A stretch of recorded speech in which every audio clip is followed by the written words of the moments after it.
사사기 9장 11절부터 15절까지 말씀입니다. 사사기 9장 11절부터 15절까지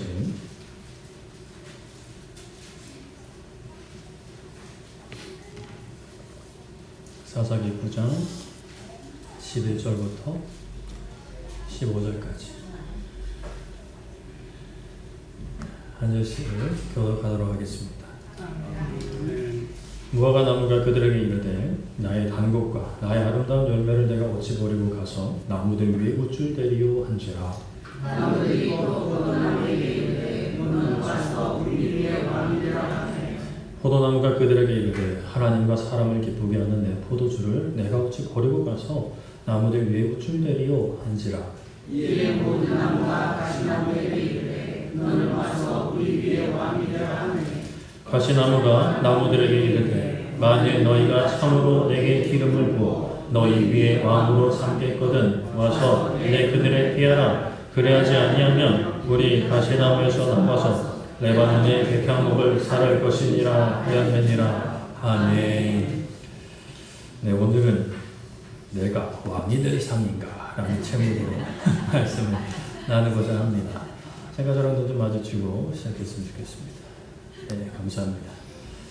이 제목이 뭔지는 아시죠? 처음 들어보시는 분들은 그래요. 뭐 그럴 수 있습니다. 2013년에 개봉한 영화 관상이라는 영화에 유명한 등장신이죠. 우리나라 3대 등장신 거기에도 들어간다라고 하는 얘기도 들었습니다.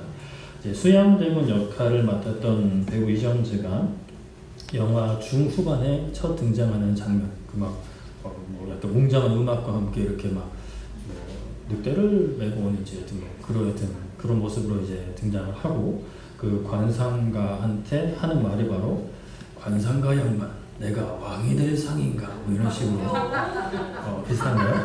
감사합니다. 할까 말까 고민을 많이 했는데 호응해 주셔서 감사드립니다. 그렇게 이제 수양대군이 어린 조카 15살의 단종을 쫓아내고 형식적으로는 단종이 왕위를 물려주는 형식을 갖췄지만 사실은 왕위를 뺏고 세조가 되는 우리나라 역사가 있죠. 예로부터 조선시대뿐만이 아니라 우리나라 그리고 전 세계적으로 이런 왕위를 놓고 많은 다툼과 싸움이 있었습니다. 형제끼리 싸우고 또 다른 파벌끼리 싸우고 그렇게 많은 다툼과 갈등이 있었죠. 지금 현재 우리나라 대한민국은 왕은 없고 대통령이 있지만 대통령 선거 때 기록을 하셨으리라 생각이 듭니다. 네가 잘났니 내가 잘났니 뭐 해야 된다 저래야 된다 이렇게 많이 싸우고 결국에 한 명이 당선을 됐고 또 이제 총선을 앞두고 있죠. 국회의원을 이제 뽑는 선거인데 왕은 아닌데 그러다 이제 왕과 거의 비슷한 권력을 행사하기 위해서 소위 다수당이 되기 위해서 정권을 심판해야 된다 아니면 정권에 힘이 돼야 된다 이러면서 빨간색 파란색 이러면서 서로 이제 싸우고 있습니다. 고군분투하고 있죠. 이런 어떠한 갈등, 전투는 우리의 삶과 우리 어떤 개개인의 삶과 전혀 상관없는 삶은 아닌 것 같습니다. 우리의 영적인 세계에도 계속 일어나고 있는 싸움이죠. 나의 인생, 나의 삶, 나의 마음의, 나의 영혼의 왕권을 누구에게 넘기느냐라는 문제로 우리는 계속 싸우고 있습니다. 저는 싸우지 않는데요. 항상 마음이 평안합니다 라고 하신다면 절대적으로 예수님 안에 계시는 분이거나 아니면 그 반대로 이미 그냥 예수님과 상관없는 쪽으로 이미 그냥 넘어가셔서 악한 영들이 생각할 때 얘는 그냥 내 거다라고 이제 여기는 그런 수준이다 라고 생각을 하면 사실 크게 틀리지 않은 상황일 수 있습니다. 하나님 쪽에 있어야 하는데 그 반대쪽에 우리가 이제 넘어가 있으면 이건 이제 문제가 좀 심각한 거죠. 우리가 저번 주 말씀을 살짝 짚고 넘어가면 기드온과 300명의 군대가 도망간 미디안 군대를 쫓아 요단강을 건넜습니다. 식량 조달이 필요한 그곳에 숫곡과 분우엘이라는 동네에서 도움을 요청했지만 거절을 당했죠. 비록 쫓기는 신세였지만 아직 잔당이 15,000명이나 남아있는 미디안 편에 그들은 섰습니다. 그래서 결국에 미디안 장단과 왕들을 무찌르고 돌아오는 기드온과 그의 군대에게 처참한 최후를 맞이하게 되죠. 기드온은 이스라엘 백성들의 우리를 좀 다스려 주십시오라는 요청을 거절합니다. 하나님이 다스리실 것이다 라고 이야기를 했지만, 그러나 이제 거기서 끝나지 않고 무엇을 요구했죠? 금 귀걸이를 요구했어요. 기억이 나시죠? 들어보니 기억이 좀 나시죠? 금 귀걸이. 뭐 이런 식으로 너무 앉아 계시는데 힘을 좀 내시고, 자, 금 귀걸이를 이제 요청을 합니다. 그리고 그것으로 금 에봇을 만들어요. 제사장이 입는 옷 중에 일부분인 것이죠. 안타깝게도 이스라엘 백성들이 그 금 에봇을 음란하게 섬깁니다. 우상처럼 섬깁니다. 금 에봇을 보고 막 절하고 기도하고, 금 에봇님 우리를 다스려 주시옵소서, 뭐 이런 식으로 이제 섬긴 거죠. 그것이 기드온 집의 올무가 됩니다. 기드온이 이스라엘 백성들에게 내가 아니라 나의 아들이 아니라 하나님께서 너희를 다스릴 것이다 라는 어떤 굉장히 훌륭한 고백을 했지만, 이 정도는 괜찮아, 이 정도는 괜찮겠지 라는 마음으로 금을 요구했고, 그 금으로 에봇을 만든 것, 그것은 하지 말았어야 하는 행동이었죠. 우리가 이 땅에서 우리의 인생길을 가는 동안에 그리스도인으로서 열심히 산다고 하지만, 또 살다 보면 여러 가지 어려움과 나의 육신의 연약함과 세상의 어떤 거대한 장벽 앞에서 그래 여기까지 이 정도는 괜찮아 라는 어떤 생각으로 타협하려 하고, 우리의 마음에 보상을 받으려 하고, 또 어떤 기념품, 기념비를 남기려 하는 어떤 그런 행동들을 우리가 조심할 필요가 있다라고 말씀을 드렸죠. 우리가 붙잡아야 하는 것, 바라는 것, 또 우리가 남겨야 하는 것은 나의 이름이 아닌, 나의 흔적이 아닌 오직 예수 그리스도의 이름과 우리에게 주어진 십자가다라고 말씀을 드렸습니다. 그 십자가는 금목걸이 그 십자가, 금귀걸이 그 십자가가 아니라 나를 죽이는 사형도구의 십자가, 나는 죽고 예수님만 사는 십자가인 것이죠. 그렇게 우리가 죽게 되면, 우리는 죽지만 결국에는 하나님께서 예수님을 살리신 것처럼 우리도 다시 살리실 것을 믿고 우리는 죽음의 길을 걸어가야 하는 것입니다. 어떻게 지난 한 주간 열심히 죽음의 길을 걸어오셨는지, 어떻게든 내 뜻을 살아내려고 하셨는지 말씀으로 돌아보는 시간이 있기를 축복합니다. 기드온이 그렇게 하나님의 큰 용사로 이제 미디안을 무찌르고, 그 지역은 40년이라는 시간 동안 미디안의 공격에서 벗어나 평안한 삶을 살았습니다. 너무나 귀하죠. 그러나 문제는 기드온이 죽은 다음에 발생을 합니다. 이스라엘이 다시 과거로 돌아가 버리는 거죠. 세 가지 죄악을 행했는데, 첫째, 바알들을 따라가 음행을 행했고 바알브릿이라는 자기들의 신을 만들고 신전도 만들고 섬겼습니다. 둘째, 자기들을 건져내신 여호와와 자신들의 그 하나님의 이름을 기억하지 않았다. 그리고 세 번째, 기드온이 이스라엘에게 베푼 은혜를 따라 그의 집을 후대하지도 않았다라는 것이죠. 기드온의 아들과 아들의 아들까지 좀 우리를 다스려 주십시오라고 간청했던 이스라엘 백성들, 기드온이 떠나니 죽으니 그 다스리기는커녕 후대하지도 않는 모습을 보여줍니다. 그래, 후대하지 않는 것까지야 그렇게 용납할 수 있을 것 같은데, 하나님을 떠났다는 것이 가장 큰 문제인 거죠. 이런 상황 배경 속에 아비멜렉이라는 인물이 등장을 합니다. 그는 기드온의 아들 중에 한 명으로 그에게는 이복 형제가 70명 가까이 있었죠. 아비멜렉을 포함하여 70명으로 보이는데요, 참 많기도 합니다. 여기 모인 우리가 지금 대략 한 32, 33 정도 될 거예요. 근데 70명인 거예요. 아들들이 다 형제인 거예요. 다 한 그 아버지에서 태어난. 참 기도도 대단하다라는 생각이 드는데, 신명기 17장에 모세는 왕에게 아내를 많이 두어 그의 마음을 미혹하게 하지 말라라고 하였습니다. 비록 기드온이 왕은 아니었지만 그의 아내들이 기드온을 미혹했다라는 어떤 말씀도 없지만, 이 많은 아들들은 굉장히 큰 슬픔의 역사로 이어지게 됩니다. 이제 그 중에 이제 아비멜렉이라는 인물이 있었는데, 이 사람은 야심이 있는 사람이었습니다. 어떤 야심이냐? 내가 그냥 이렇게 지내지 않겠다라는 야심인 거죠. 그의 어머니는 세겜 사람이었는데, 세겜이라는 동네 출신이었는데, 어느 날 그 아비멜렉이 세겜에 가서 그 외가 친척들인 거죠. 외가 사람들에게 이야기하기를, 사사기 9장 2절에 청하노니 너희는 세겜의 모든 사람들의 귀에 말하라. 여룻바알은 기드온의 다른 별명입니다.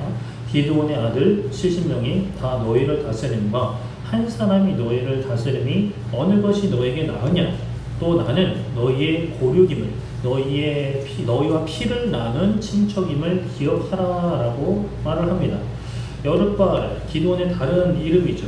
기드온의 아들 70명이 너희를 다스리는 것이 낫냐 아니면 한 사람이 다스리는 것이 낫냐라고 묻습니다. 여러분은 어떠실 것 같으세요? 이왕이면 다다 있어내가지고 많은 사람들이 다스리기 좋나? 라고 이제 생각을 할 수도 있는데, 근데 사실 그거는 뭐라 그럴까요? 의회도 아니고 70명이 나라를 다스리는 건 이제 이때 당시에는 좀 생각하기 어려운 상황인 것이죠. 그래서 이왕이면 다른 나라들처럼 멋지고 좀 힘센 좀 리더십이 있는 그런 한 사람이 다스리는 게 좋겠다라고 생각을 한 것 같습니다. 그래서 세겜 사람들은 아비멜렉의 청을 좋게 여깁니다. 그래서 바알보릿 신전에서 은 70대를 내어 그에게 주었습니다. 세겜 땅에 이렇게 우상을 섬기는 신전이 있었다는 것이 참 혀를 내두르게 하는데요. 거기에 돈도 있었다는 것은 그 신전이 활발하게 운영되었다라는 것을 보여주죠. 이만큼 하나님 앞에 음란하게 우상을 섬기는 것이 아주 대놓고 당당하게 드러나 있는 상황이었습니다. 아비멜렉이 그 돈을 받고 무엇을 했을까요? 그 돈으로 사람을 삽니다. 사람을 고용합니다. 그런데 훌륭한 사람들이 아니라 말씀에 보면 방탕하고 경박한 사람들을 사서 자신을 따르게 합니다. 소위 불량배, 좀 더 격한 표현으로 양아치 이런 사람들을 돈 주고 산 거죠. 그리고 한 일이 뭐냐? 오브라에 있는 형제들에게 갑니다. 오브라라는 동네는 기드온의 고향이고 기드온이 죽고 장사된 곳이 오브라라는 동네인데요. 기드온이 그곳에서 생전에 하나님의 사자를 만났고 거기서 이제 여호와 샬롬이라는 이름의 제단을 만들었고 또 그곳에 아버지 집에 있었던 우상을 때려 부쉈던 동네가 바로 오브라라고 하죠. 그런데 거기에 금 에봇이라는 새로운 우상을 또 만든 실수를 한 동네가 바로 그 오브라입니다. 아비멜렉은 그 불량배들을 데리고 가서 그곳에서 살고 있는 자기의 이복 형제들 70명을 한 바위에서 죽입니다. 학살이 일어난 거죠. 마치 왕자의 난의 모습을 생각하게 합니다. 기드온은 왕은 아니긴 했는데 사사이긴 했는데 아비멜렉은 그렇게 형제들을 다 죽이고 세겜으로 가서 왕이 됩니다. 이스라엘 전체의 왕이 된 것은 아니고 세겜 성읍과 그 지역 일대를 다스리는 왕이 된 거죠. 그때에 아비멜렉의 형제 중에 한 명, 막내 요담만 살아서 도망을 칩니다. 기드온이 만든 금 에봇의 요파가 이런 일까지 만드는 것이죠. 금 에봇 때문에 정확히 금 에봇으로 막 사람을 죽이고 이런 것은 아니었지만 그러나 그것이 그의 집에 올무가 되었고 그의 집에 이런 비참한 역사가 일어나게 됩니다. 많은 자식들이 있었지만 많은 자식은 축복된 것이지만 하나님께 받은 복으로 여겨지는 그 시대였지만 단 한 명에 의해서 대다수가 죽임을 당하게 되는 아주 비참한 사건, 비참한 역사가 기드온 집에 일어나게 되는 거죠. 그래서 우리가 저번 주도 말씀드렸다시피 얻으려고 남기려고 하는 그 에봇, 이 정도는 괜찮아, 이 정도는 괜찮아라는 그런 삶의 모습들이 나중에 우리 삶에, 우리 가정에, 우리 후손 때 어떤 모습으로 돌아올지 모르는 거죠. 그렇기 때문에 우리는 우리의 신앙의 여정에서 이 정도면 괜찮아 라고 타협하지 말고 물론 부족함이 있고 연약함이 있을 수 있지만 그것을 끌어안고 하나님 앞에 나가야지, 그것을 하나님 앞에 나아가지도 않고 그냥 그 자리에 안주하는 것, 그 자리에 타협하는 것은 우리의 신앙에 있어서는 없어야 되는 모습인 것입니다. 우리는 할 수 있는 한 기도하며 허락된 시간과 정성을 다해 예수님을 닮아가야 하는 것이죠. 삶의 모든 영역에서 월화수목금토 주일 예수님을 닮아가야 하는 것입니다. 아멘. 아비멜렉이 세겜에서 이제 왕이 되었다는 소식을 들은 요담은 세겜 옆에 있는 그리심산 꼭대기로 갑니다. 그리심산 기억하시나요? 그리심산 에발산 기억하시죠? 그 세겜이라는 동네가 그리심산 에발산 사이에 있는 동네입니다. 그러니까 거기서 어떤 일이 있었죠?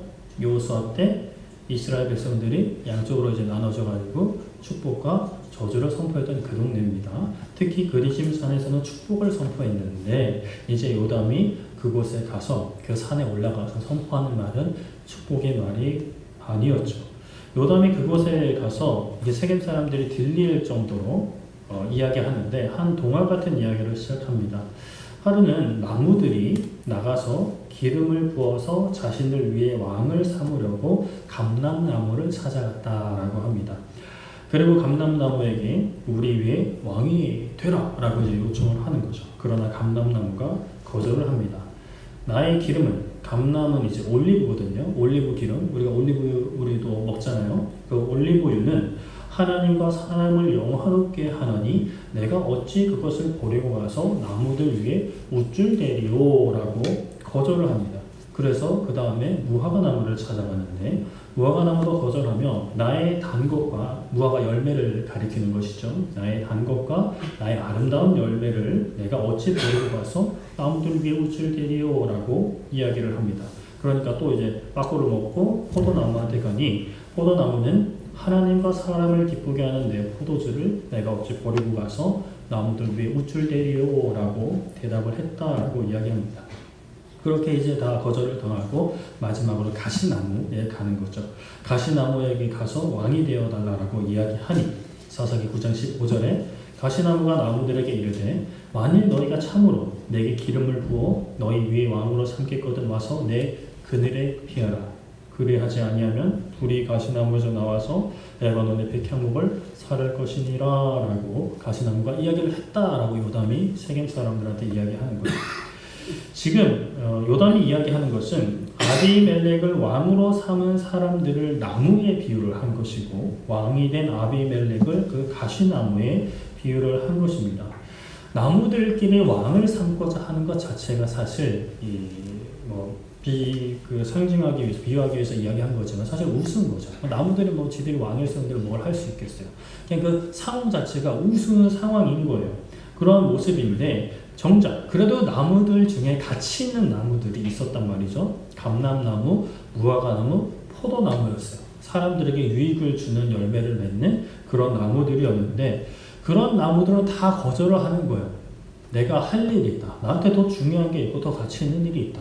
하나님께 또 사람들에게 가치 있는 일이 있다. 그것을 내가 내려놓고 나무들 사이에 왕이 돼서 제가 우쭐댄다는데 그게 무슨 의미가 있냐? 무슨 삶의 목적이 있고 삶의 재미가 있겠냐? 가치가 있겠냐? 라고 이야기하는 거죠. 그러다가 가시나무한테 가는 겁니다. 아무런 열매도 아름다움도 없는 가시나무가 왕이 되는데 그렇게 아무런 유익도 없는 오히려 사람을 찌르는 그 가시나무가 왕이 된 것처럼 아비멜렉이 왕이 된 것은 그만큼 어이없고 우스운 거다라고 요담이 고발을 하는 것이죠.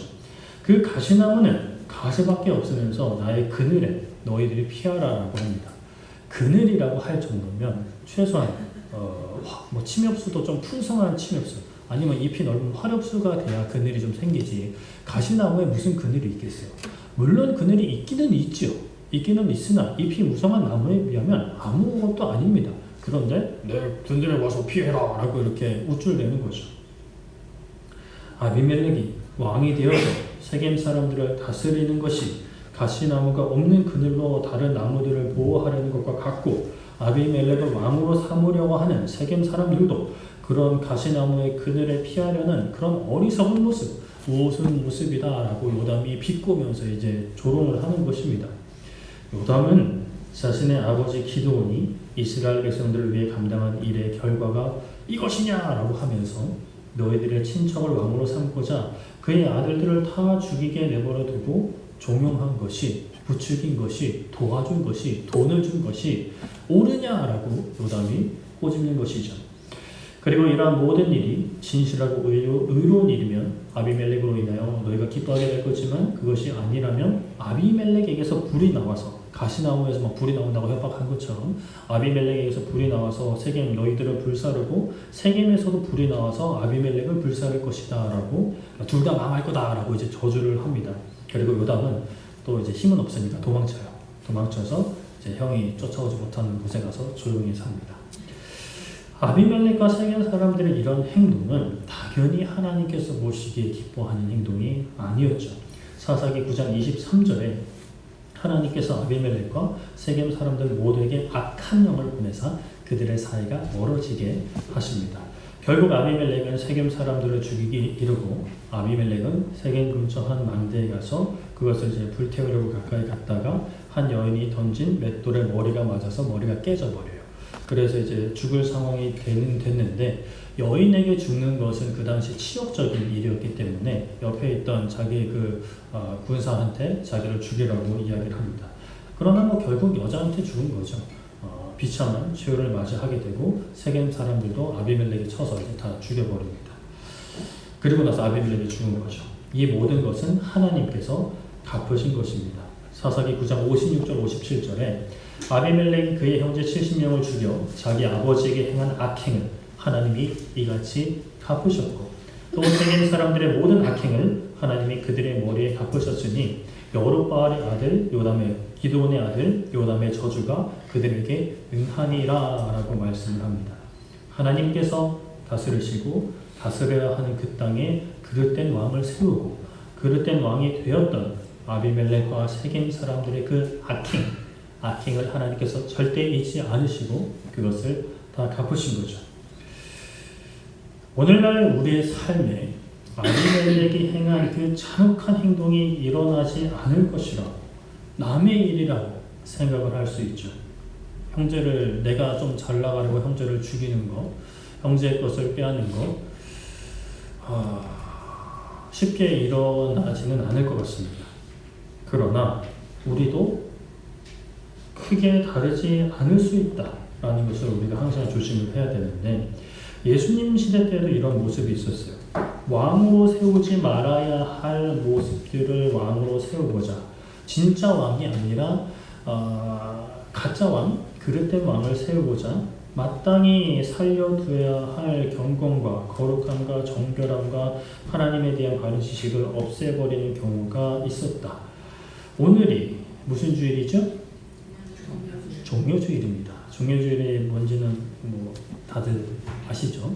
예수님께서 예루살렘에 입성하실 때 사람들이 종려나무가지를 흔들면서 환영한 그 날을 이제 기억하고 기념해서 모인 주일이 종려주일입니다. 예수님께서 십자가의 죽음을 앞두시고 예루살렘에 나귀 새끼를 타고 입성하신 그 사건을 기억하는 주일입니다. 예수님께서 구약의 예언으로 왕으로서 나귀 새끼를 타고 예루살렘으로 입성하신 데 사람들이 소리쳐 환영을 했죠. 마태복음 21장 9절에 앞에서 가고 뒤에서 따르는 무리가 소리 높여 이르되 호산나 다윗의 자손이여 찬송하리로다 주의 이름으로 오시는 이여 가장 높은 곳에서 호산나라고 이제 사람들이 계속해서 이제 막 앞 뒤에서 막 옆에서 이제 외치는 거죠. 사람들이 소리쳤습니다. 앞에서 소리쳤고 뒤에서 소리쳤습니다. 호산나 다윗의 자손이여 라고 이제 소리친 거죠. 호산나라는 뜻이 무엇인지 아시죠? 그죠? 구원하니 이제 구원하옵소서라는 뜻입니다. 구원해주세요 라는 뜻인 거죠. 다윗의 자손은 다윗의 자손으로 오게 될 메시아, 그리스도, 왕을 뜻합니다. 약속된 왕이여 우리를 구원해 주십시오 라고 외치며 예수님을 보좌하며 예루살렘으로 입성한 거죠.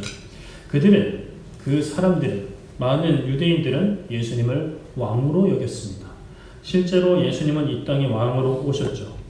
물론 예수님을 이단자로 여기고 죽여야 할 대상으로 여겼던 사람들에 비하면 이들이 예수님을 왕으로 고백한 것은 잘한 것 아닌가 라고 이제 생각을 할 수 있는데 문제는 예수님을 왕으로 부르고 환영했던 많은 사람들이 생각했던 왕의 모습과 예수님이 이 땅에 오셔서 감당하시고자 했던 왕의 모습은 달랐다라는 것이죠.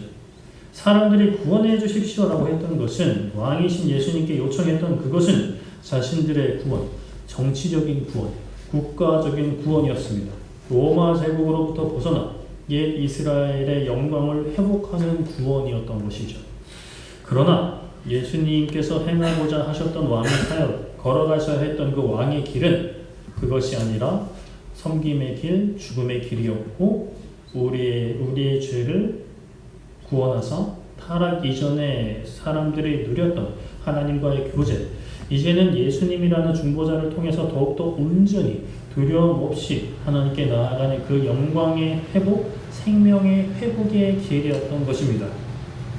예수님은 왕으로 여겼지만, 왕이라고 고백을 했지만, 다윗의 자손 왕이라고 고백을 했지만, 실상 진짜 예수님이 가고자 하셨던, 감당하고자 하셨던 왕, 예수님의 실제적인 정체성, 그 왕의 정체성은 생각한 것이 아니었고 다른 왕으로 여겼던 거죠. 내가 바라는 것, 우리가 원하는 것을 나 대신, 우리 대신 감당할 사람이 필요했던 것입니다. 로마로부터의 독립을 원했어요. 강성한 나라, 옛 그 다윗의 나라, 솔로몬의 나라를 원했어요. 그런데 내가 할 능력은 안 되는 거예요. 그래서 나 대신에 왕으로 이 나라를 다시 회복시킬 그 왕을 원했던 거죠. 세겜 사람들이 다시 기도원 때로 돌아와서 세겜 사람들이 그리고 이스라엘 전체가 계속해서 원했던 것은 그런 왕이었어요. 나의 안위를 지켜주는 대상, 다른 나라를 향해 자랑할 수 있는 자랑거리인 왕을 원한 거죠. 실상은 경배의 대상이고 높임의 대상, 영광 돌림의 대상이 아니라 나의 바람과 나의 원함을 대신 성취해주는 그런 나의 일꾼이 되어주기를 바라는 것입니다. 오늘날 우리가 그리스도인으로서 예수님을 구주로 고백을 합니다. 왕으로 고백을 하죠. 그런데 우리가 예수님을 왕이라고 고백을 하는데 그 왕은 어떤 의미인지를 우리는 한 점검을 좀 해봐야 합니다. 그 구주가 어떤 의미인지 머리로 아는 거 말고 실제 내 삶에 예수님을 어떻게 모시고 있는지, 우리가 예수님께 나아갈 때, 예수님을 통해서 하나님께 나아갈 때 무엇을 바라고 무엇을 이루어 주기를 바라고 무엇을 해결해 주기를 바라고 있는지를 점검해 보면 됩니다. 왕의 역할인데, 왕이긴 하는데 어떤 왕의 역할을 해주기를 바랍니다. 우리 가정의 경제 문제, 건강 문제, 자녀의 진로 문제, 나의 미래, 가정의 미래 등등 우리가 다 놓고 기도할 수 있습니다. 항상 말씀드리지만 기도해야 합니다. 그런데 그것이 전부다, 그것이 다다 라고 한다면 왕이신 주님께 구하고 바라는 것이 어떤 나의 이 땅에서의 필요가 전부라면 우리의 신앙은 예수님을 호산나라고 부르며 환대했던 이스라엘 사람들, 유대인들과 또 아비멜렉을 왕으로 삼고자 했던 세겜 사람들과 크게 다르지 않을 수 있다라는 것이죠. 예수님께서 우리의 죄의 문제는 해결해 주셨으니까, 구원을 약속받았으니까 굳이 그 문제를 내가 계속 열심히 기도하는 것은 좀 그렇지 않나요? 이미 구원이 완성되었다라는 어떤 그런 지식 때문에, 그런 생각 때문에 죄의 문제에 관해서는, 구원에 관해서는 그냥 바라는 게 없어져 버린 이제 상태가 돼서 그냥 일상의 문제만 구하는데요 라고 이렇게 생각을 하실 수도 있는데, 과연 우리 일상 가운데 죄의 문제가 다 해결이 됐는지, 죄와의 싸움이 다 끝났는지, 영적인 전투가 다 끝났는지 돌아보아야 합니다. 확실히 내가 오늘 죽어도 당장 천국에 들어갈 수 있는 믿음이 나에게 있는지를 점검을 해봐야겠죠. 나의 예복은 얼마나 준비가 되었는지. 우리가 천국에 가는 거, 구원 받는 거, 나의 공로로 되는 거 아니지 않습니까? 나의 노력이나 나의 삶의 모습으로 되는 거 아니지 않습니까? 하나님의 은혜로, 예수님의 피값으로 다 되는 건데 굳이 그렇게까지 계속 매달릴 필요가 있나요? 우리는 믿기만 하면 되잖아요. 네, 믿으면 됩니다.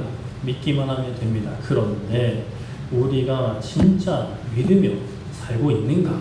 라는 질문은 우리가 평생에 걸쳐서 해야 하는 질문입니다.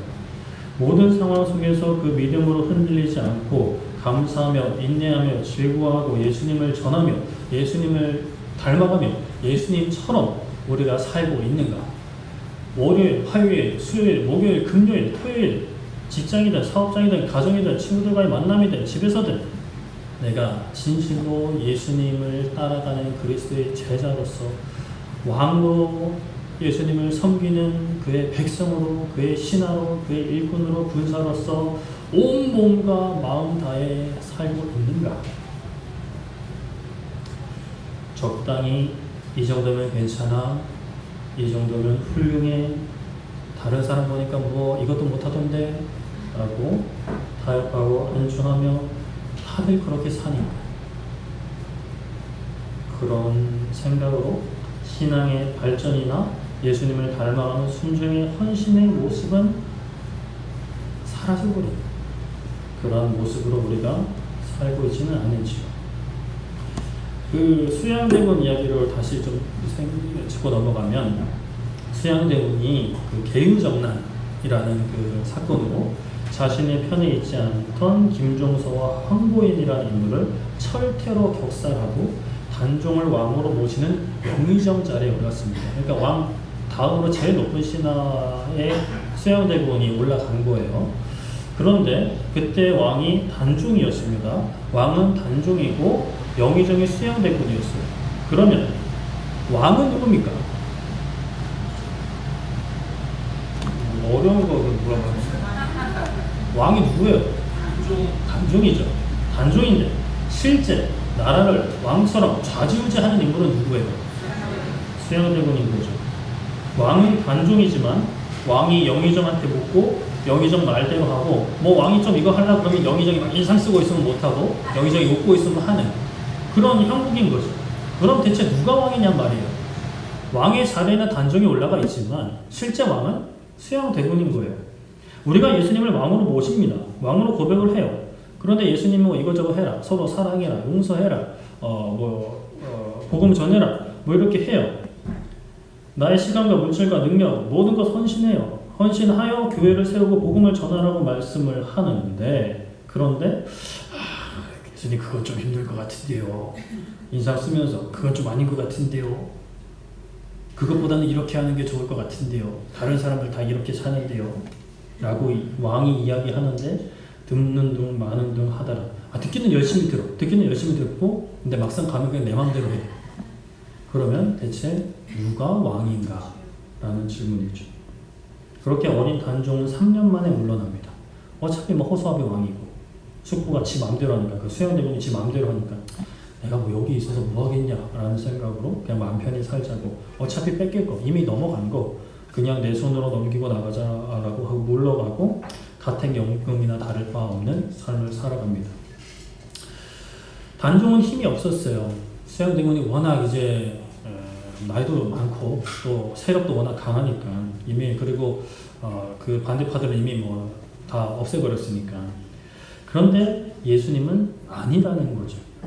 지금은 잠자코 보고 계실 수 있습니다.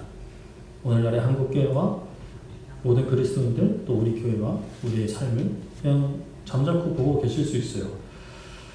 세상에 아무리 악인들이 난리 쳐도 지켜보고 계시는 부분도 있습니다. 때가 이르기 전에 한 사람이라도 더 정신 차리고 회개하고 돌아오면 용서해 주시려고 참고 계시는 거죠.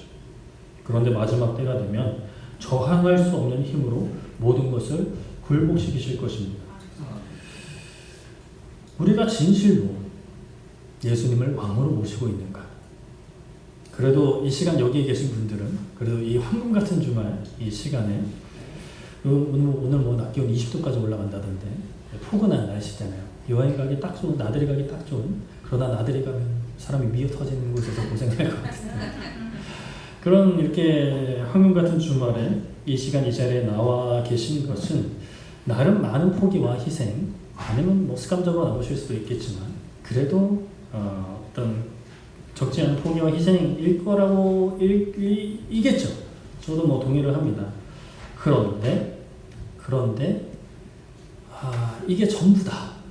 이게 전부다. 라면 예수님이 과연 나의 삶의 왕인가? 이 시간에는 왕이실 수 있는데 이제 집으로 돌아가서 나의 가정과 나의 직장과 나의 사업장에 왕으로 예수님이 계시는가? 왕은 왕인데 내가 왕의 말을 안 들어. 사실은 내가 왕이야. 그런 삶을 살고 있지는 않은가? 내가 아닌 다른 존재를 왕으로 모신다는 것은 내 마음대로 왕의 뜻을 이리저리 하는 것이 아닙니다. 왕이 하자는 대로 하라는 대로 순종하는 것입니다. 통촉하여 주시옵소서라고 의견을 제시할 수는 있겠죠. 그러나 결국에 왕이 하라면 하는 것. 또 어떻게든 그 까람을 깐다고 왕이 시키는 대로 어떻게든 맞춰 나가야 하는 것이 아랫사람의 도리입니다. 요즘 대통령이나 국회의원들을 이렇게 해서는 안 되겠죠. 그러나 진짜 왕은 그래야만 합니다. 왕이 하라는 대로 순종해야 합니다. 그것은 나의 삶의 소유권과 통제권을 다 내려놓는 것입니다. 세상은 말합니다. 돈이 왕이다. 명예가 왕이다. 젊음이 왕이다. 잘생기고 이쁜 게 왕이다. 무엇보다 너의 인생을 살아라. 브라보 유어 라이프 막 이러면서 너가 너의 인생의 왕이다. 즐겨라. 너의 인생을. 네 마음대로 해라. 하고 싶은 대로 해라. 라고 세상을 외칩니다. 그러나 하나님께서는 사도 바울을 통해 로마교회 성도들과 오늘날 한국교회 또 우리들에게 통탄함을 선포하십니다. 로마서 12장 1절 2절에 그러므로 형제들아 내가 하나님의 모든 자비하심으로 너희를 권하노니 너희 몸을 하나님이 기뻐하시는 거룩한 산 제물로 드리라. 이는 너희가 드릴 영적 예배니라. 너희는 이 세대를 본받지 말고 오직 마음을 새롭게 함으로 변화를 받아 하나님의 선하시고 기뻐하시고 온전하신 뜻이 무엇인지 분별하도록 하라 라고 선포를 합니다. 거룩한 산 제물로 드려야 합니다. 산 제물로 드린다고 해서 나의 뜻, 나의 욕망, 나의 꿈, 나의 바람이 살아있는 그대로 하나님께 드리는 게 아니라 나의 삶을, 나의 살아있는 이 삶을 전적으로 하나님께 드리는 거죠. 드렸으면 받으신 분이 마음대로 하게 내버려 두는 것이 드리는 겁니다.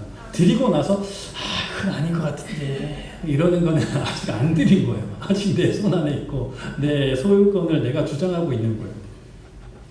우리 주위에 넘쳐나는 안 믿는 사람들이 뭐라 하든 심지어 믿는다고 하는 사람들도 이 정도는 괜찮아 라고 말하는 오늘날 교회가 빛을 잃어버리고 믿는 사람이나 안 믿는 사람이나 별다를 것 없이 오히려 믿는 놈들이 더하다라는 얘기까지 들으면서 이 땅에서 부와 성공과 안락함만을 추구하는 이 세대를 우리가 본받지 말고 마음을 새롭게 하고 책임과 예수님 곁에서 호산나 외치던 그들과 같이 되지 말고 마음을 새롭게 해서 하나님께서 정말 내 삶에 선하시고 기뻐하시고 온전하신 뜻이 무엇인지 분별해야 되는 거예요. 그냥 세상에 주는 거 아무거나 다 먹지 말고 주는 거 먹는 거는 집에서 어머니나 아내나 남편이 차려준 밥상 그냥 따지지 말고 먹고 그건 먹고 세상에서 우리한테 하는 얘기는 아무거나 줘 먹으면 안 됩니다. 큰일 납니다. 탈나죠. 분별해야 합니다. 이 정도는 괜찮겠지 라는 생각은 멀리 하시고 정말 하나님께서 기뻐하시는 게 뭘까? 정말 하나님께서 기뻐하시는 게 뭘까? 오늘 우리 유초등부 예배 드리면서 저는 깊은 고뇌에 빠졌습니다. 우리 아이들이 요청하는 게 있었는데 이걸 들어줘야 되나 말아야 되나 막 엄청 고민을 했어요. 몇 주 동안 우리 친구들이 요청을 했던 건데 앞에 와서 막 저한테 막 이렇게 막 빌더라고요. 어이없어서 웃음이 나긴 했는데 그러면서 계속 생각을 했던 거예요. 하나님이라면 어떻게 하셨을까? 하나님이라면 이 상황을 어떻게 그냥 요청하는데 들어주면 돼요. 근데 이제 우리 아이들이 어떻게든 하나님께 예배드리는 그 바른 자세를 교육하고 훈육시켜야 되니까 이걸 어떻게 할까 고민하다가 그래 하나님이 못난 나도 용납해 주시고 이 자리까지 인도해 주시는데 속는 셈 치고 한번 물어보자. 그리고 요청을 들어줬어요. 그랬더니만 예배를 아주 잘 드렸어요. 우리 친구들이. 여러분들도 이런 고민을 하기를 축복합니다. 하나님이 기뻐하는 게 뭘까? 하나님이라면 어떻게 하실까? 예수님이 내 삶의 왕이라고 하면서 내가 상왕이 되어서 내가 왕보다 더 왕이 되어서 왕이라면 이렇게 하셔야죠 저렇게 하셔야죠 이렇게 하는 삶이 아니라 진짜 예수님을 왕으로 섬기는 삶 왕이 하라 하시면 하는 삶 왕이신 예수님께서 우리를 살리시기 위해서 완전히 죽으시고 부활하셨는데 우리는 죽는 건 건너뛰어버리고 희생하는 건 건너뛰어버리고 섬기는 건 건너뛰어버리고 계속 막 내가 하고 싶은 건 나의 어떤 자아는 살아가지고 영광된 자리만 받으려고 하지 말고 정말로 나는 죽고 예수님으로 사는 삶 예수님 뜻대로 사는 삶 하나님 사랑하고 이웃 사랑하는 삶 서로 사랑하는 삶 낮은 자리에서 섬기는 삶, 용서하는 삶을 사는 우리 모두 되기를 축복합니다. 말씀을 정리하겠습니다. 단종이 쫓겨나고 수양대군이 세조가 됩니다. 그리고 그 후에 단종이 살아있으니까 단종을 다시 복귀시키는, 아무래도 이제 좀 볼 때 이거는 왕위를 빼앗은 거니까 어떤 그 정의에 옳지 않다라는 생각으로 단종을 다시 복귀시키려는 움직임이 있었습니다. 그러나 발각이 되어서 다 이제 숲으로 돌아갔는데, 그렇게 이제 단종 복귀 운동을 하려 하던 인물 중에 성삼문이라는 인물이 있었다고 합니다.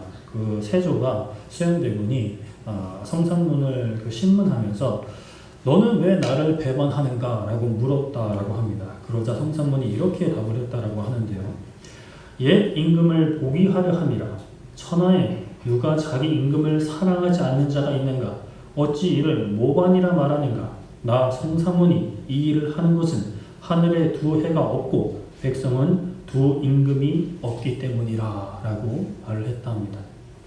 두 임금은 없습니다. 우리 마음의 왕의 보좌는 하나입니다.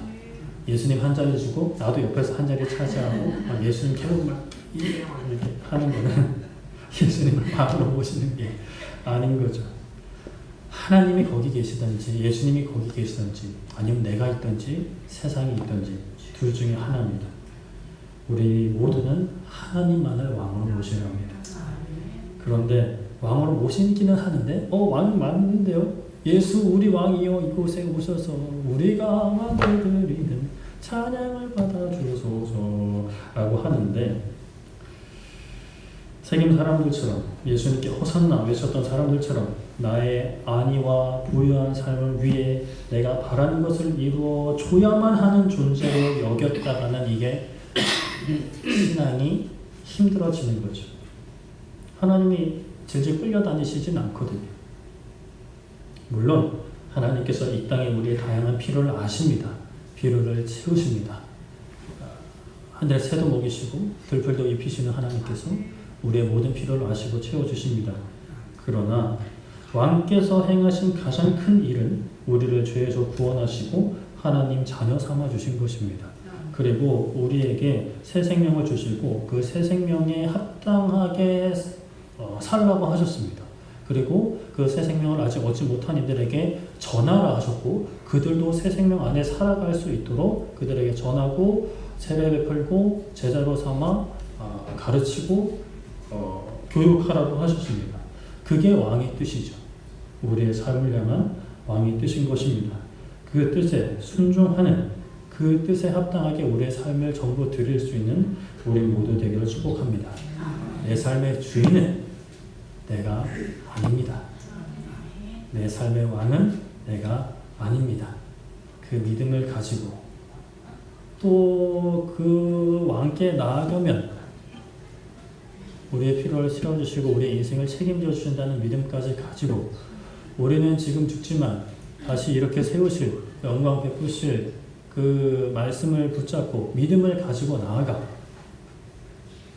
예수 그리스도를 진실로 왕으로 모실 수 있는 우리의 삶이 되기를 축복합니다. 찬양하고 기도했으면 좋겠는데요. 우리 악보집 17번입니다. 믿음이 없이는 이라는 찬양이죠. 저번에 한번 함께 했던 찬양인데요. 주님 제 마음이 너무 둔해서 주님을 볼 수 없습니다. 이 땅에 속하여 이 땅만 보다가 왕이신 주님의 손을 놓쳤습니다. 우리가 나그네로 왔는데 왜 주저앉고 나그네의 길을 걷지 않는지. 청지기인데 언제부터? 내가 청지기가 아니라, 청지기는 대리인인 거죠. 왕이 아니라, 주인이 아니라, 주인이 맡긴 것을 주인이 원하는 대로 운영을 하고 또 그 가운데서 먹고 사는 사람들이 청지기입니다. 근데 내가 주인인 것처럼 막 행세하는 거죠. 내 삶의 주인은 내가 아니라 예수님이십니다. 내 삶의 왕은 내가 아니라 예수 그리스도. 찬양으로 마음 다해 고백하고 기도하는 시간이 있기를 소망합니다.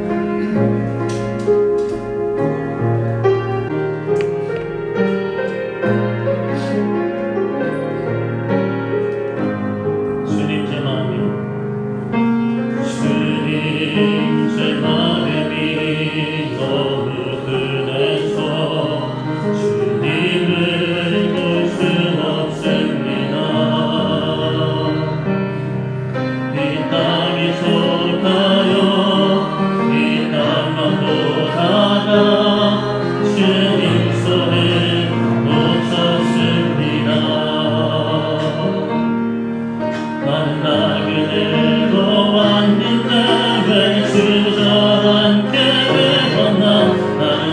정직이 있네.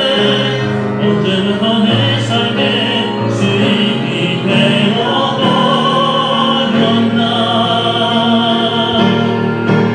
믿음이 없이는 기쁘시게 못하나니 보낼 수도 가운데 뿐이라. 믿음이 없어서 무너진 삶의 모든 자리에 다시 주님을 기다립니다. 주님 제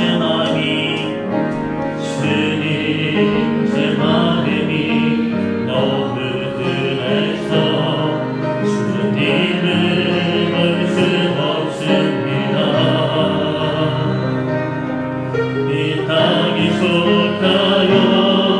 이 땅만 원하나 주님 손을 못 잡습니다. 나는 나그네로 왔는데 왜 주저앉게 되었나. 나는 정직이 있네. 언제부터 내 삶에 주인이 되어버렸나. 믿음이 없이는 기쁘시게 못하나니 보낼 수도 가운데 뿐이라. 믿음이 없어서 무너진 삶의 모든 자리에 다시 주님을 기다리니. 믿음이 없이는 기쁘시게 못하나니 보낼 수도 가운데 뿐이라. 믿음이 없어서 무너진 삶의 모든 자리에 다시 주님을 기다립니다. 하나님, 이제 우리 기도할 때 하나님 왕으로 우리 마음 가운데 임하여 주시옵소서.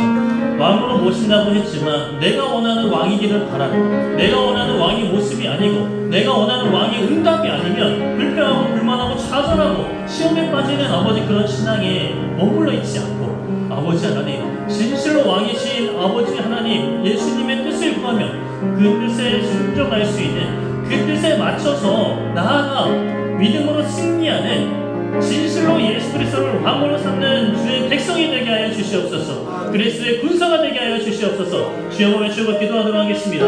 주여! 살아계신 하나님 아버지, 이 시간 우리가 하나님 앞에 다시 한번 기도합니다. 호산나 다윗의 자손이여, 아버지 하나님 우리 삶 가운데 왕이 되어 주시옵소서.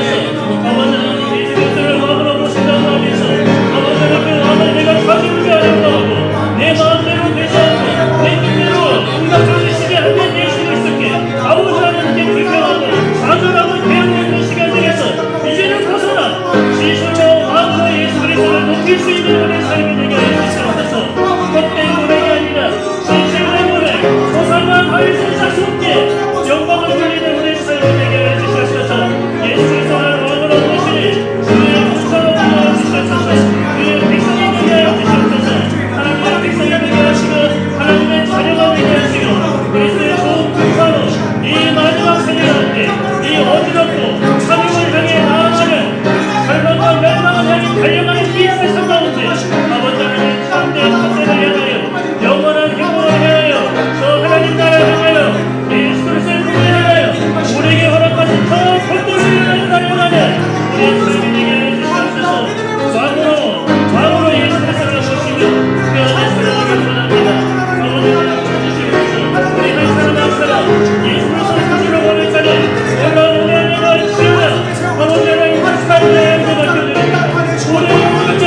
무너진 제단을 세우기 원합니다. 무너진 왕의 보좌를 세우기 원합니다. 내가 그 자리에 올라가려고 예수님을 끌어내리고 내가 올라갔던 그 모든 삶에서 돌이키기 원합니다. 예수님을 왕으로 고백하지만 다윗의 자손이라고 고백을 하지만 그저 내가 원하는 것을 이루어주기를 바라는 어떤 도깨비 방망이처럼 그런 왕으로 내가 더 큰 왕이 되어서 예수님께 요구했던 신앙을 벗어나 진실로 예수님께서 왕으로 걸어가신 왕으로 통치하시는 그 통치하신 안에 들어가서 예수님 닮아가는 예수님 따라 순종하는 그렇게 우리에게 주신 십자가의 길을 걸어가며 이 마지막 세대에 이 어두운 세상의 빛을 발하는 참된 그리스도인들 되게 하여 주시옵소서.